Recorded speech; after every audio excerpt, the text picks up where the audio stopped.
Eu fiquei pensando muito a respeito desse vídeo que circulou dos alunos negros na USP, questionando e tentando abrir um debate dentro da sala de aula e tudo que se desenvolveu diante dessa perspectiva.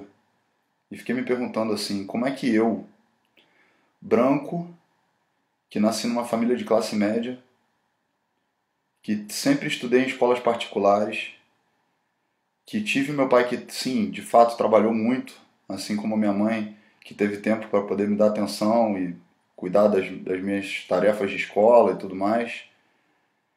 Como é que eu posso apontar o dedo para uma pessoa negra, que eu não sei exatamente de onde veio, independente disso, e dizer que ela está se vitimizando por estar lutando, veja bem, ela está lutando pelo direito de estar dentro de uma universidade onde a grande maioria é branca. Vitimizar-se, a meu ver, é quando a pessoa se coloca numa posição um tanto quanto confortável e justifica tudo por conta do seu vitimismo, né? Ou seja, se coloca como coitado, né? Para não lutar por alguma coisa que acredita. Aquele que sai em luta, né? Que vai em busca dos seus direitos, ele não é vítima. Ao contrário, ele é uma pessoa que está exatamente buscando, lutando para reverter uma situação que é historicamente, politicamente, economicamente contra a sua raça. E não adianta você, meu amigo, dizer que nós somos iguais, porque sim, nós somos iguais na medida em que somos seres humanos e todos os seres humanos são iguais. Mas um branco recebe um tratamento muito diferente de um negro. Olha aí para a sua escola, olha aí na sua faculdade, olha no seu trabalho, olha na sua academia, olha nos seus círculos de amizade, olha dentro dos shoppings e vê se a maioria é branca ou se a maioria é negra, né?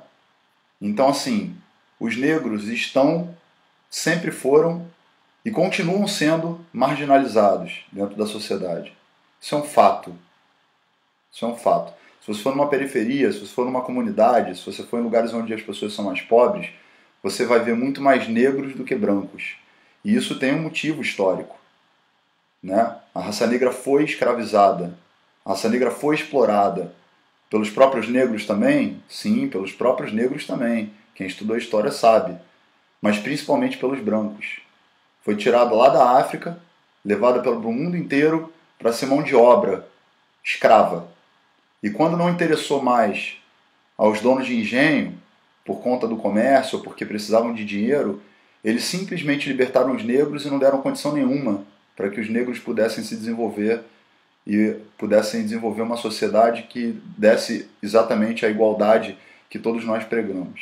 Então eu te pergunto, com tantos anos que existem de injustiças sociais, de descaso, de marginalização, com tantos anos de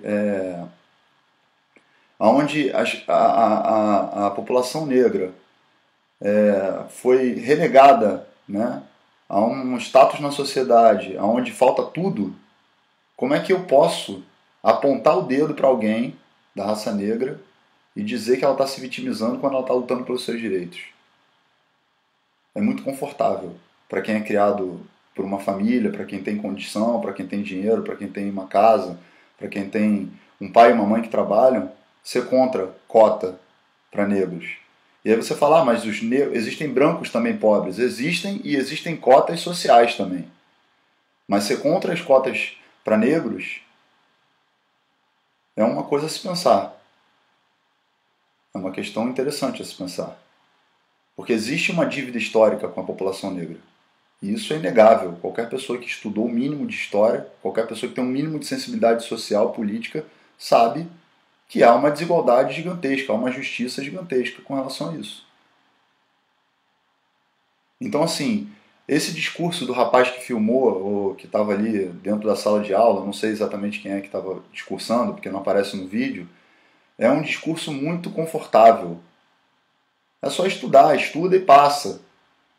Mas ele despreza, desconhece, assim como as pessoas que estão condenando os alunos que foram lá para pedir um debate sobre a questão, desconhecem qual é a realidade dessas pessoas, de onde elas vieram, qual é a vida delas, se tem um pai para trabalhar, se tem uma mãe que trabalha fora o dia inteiro, se existe dentro de casa uma estrutura para estudar, se existe dentro de casa uma estrutura para poder ter paz, tranquilidade, para poder conseguir se desenvolver, se dentro da escola pública que essas pessoas estão frequentando existe realmente um comprometimento do Estado para que eles possam disputar de igual para igual com quem estuda em colégio particular. São coisas a se pensar. E não é uma questão de ser mais legal ou menos legal. É uma questão de consciência. Uma questão de se colocar no lugar dos outros. É muito difícil para algumas pessoas se colocar no lugar dos outros, porque vive uma realidade tão distante que acha que simplesmente é só assim, se quiser entrar aqui é só estudar. Sim, é só estudar, amigo. Mas nem todo mundo tem as mesmas condições de vida que a gente tem. Nem todo mundo tem as mesmas condições financeiras, nem todo mundo tem as mesmas condições de tranquilidade dentro de casa, numa comunidade que vive em guerra, que vive em conflito, que falta tudo, que às vezes a pessoa tem que trabalhar e estudar. E eu posso falar aqui que eu conheço pessoas que entraram por cotas, negros que entraram por cotas nas universidades e se saíram melhor até do que outros alunos que chegaram lá nas universidades através das escolas particulares. E aí quando você vê um negro exaltando, se auto-exaltando como o exemplo, como aquele que é pobre, que teve família pobre, que nasceu na comunidade e que conseguiu, meus parabéns, meu amigo, você é um exemplo, você deveria era colaborar com outros negros e não se posicionar contra os negros para ser aplaudido por uma massa de pessoas que não se importam com você, que vão te desprezar, que vão te ignorar quando te encontrar na rua. Entende? Então, assim, quando vocês colocam uma ou outra matéria falando de uma pessoa pobre, branca ou negra, que conseguiu uma bolsa nos Estados Unidos, porque passou, eles são exceção, não é regra. Por isso que vira notícia de jornal. Mas quantos alunos negros conseguiram entrar por cota, se formaram, estão trabalhando e não são manchete de jornal? Quantos? Você sabe? Eu não sei. Não aparece na mídia. Então eu quero deixar essa reflexão aqui para vocês. Se vitimizar, amigos, é se colocar numa condição aonde fica-se como um pobre coitado. Quem está saindo à luta, quem está indo à luta dos seus direitos ou pelo que acredita, independente de você concordar ou não, não está se vitimizando, está lutando. Correto? Então, eu acho que assim, se eu posso falar alguma coisa a respeito da política atual, eu acho que o PT, que está no poder e que fez tantos trabalhos sociais importantes para o Brasil, sim, está colocando tudo a perder, todos os benefícios, todas as vantagens, todos os avanços sociais, na medida em que esses casos de corrupção, essas questões que estão acontecendo no país sob a ótica do que a gente está vivendo hoje em dia, e colocando principalmente essa massa conservadora que resolveu adotar esse discurso contra a cota, contra as minorias, contra os direitos humanos, que resolveu adotar uma postura quase medieval, não porque eles são medievais, mas é porque eles estão com tanto ódio do PT, com tanto ódio das conquistas que foram feitas do campo social, por conta dos equívocos e dessas situações de corrupção, dessas situações de escândalos, dessas coisas todas que estão acontecendo que são inegáveis, não adianta vocês ficarem negando, isso aí está evidente. Eu temo muito, amigos, que todos os avanços sociais que foram conquistados sejam jogados no lixo por conta dessas questões de corrupção e desses fatos que a gente está observando e que ainda tem muita coisa para estourar. Porque o ódio cego ao PT está virando um ódio cego às questões sociais, às questões de avanços sociais que foram importantíssimas para todo mundo, não só para os negros ou para os pobres, mas para o Brasil inteiro. Esse é o meu maior medo. Porque esse pessoal mais conservador está pegando essa galera que está indignada com razão e está embutindo um discurso de ódio nelas muito grande. E eles estão comprando esse discurso. E a gente tem que ficar aqui trabalhando para desconstruir tudo isso. E a gente vai desconstruir. A gente vai resistir. Então você que é negro e conseguiu entrar numa faculdade porque você é esforçado, porque você trabalhou, seu mérito. Mas não vire as costas para os outros negros. Só para poder ter likes e aplausos de pessoas que não estão nem aí para você, e nem aí para a raça negra, e nem aí para as pessoas que estão lutando pelo desenvolvimento social dos pobres e dos negros. Se um pobre branco sofre na periferia, um pobre negro sofre o que o pobre branco sofre mais um pouco. Então é preciso se discutir sim a questão das cotas.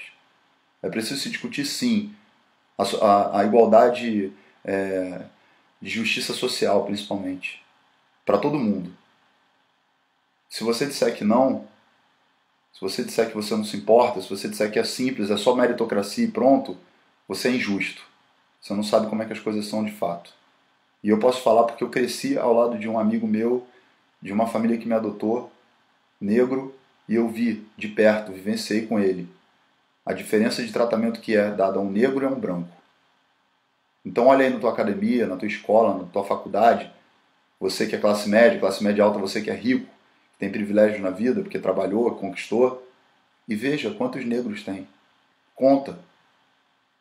E aí você vai ver se é preciso ter cotas ou não é preciso. Pensa sobre isso. Sem raiva, sem rancor, sem ódio. Deixa essa reflexão para você.